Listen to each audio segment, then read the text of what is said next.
नमस्कार मित्रांनो, वचन दिले तुम्हाला या मालिकेच्या 19 मार्चच्या भागात आपण पाहणार आहोत. एकाने मोबाईलमध्ये शौर्याचा फोटो एका वकिलाला दाखवलेला असतो आणि तो विचारतो, यांना ओळखता का तुम्ही? त्यावेळी तो वकील सांगतो, याचा बाप खूप मोठा वकील आहे. तर तो मुलगा विचारतो, काय नाव आहे यांच्या वडिलांचं?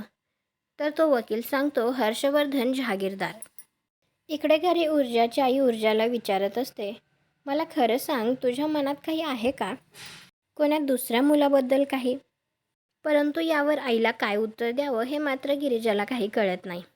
आणि त्यानंतर आता ती शौर्याला फोन करते आणि ती त्याला सांगत असते, दळवी काकूंनी एका मुलाचा फोटो आणला होता आईला दाखवायला.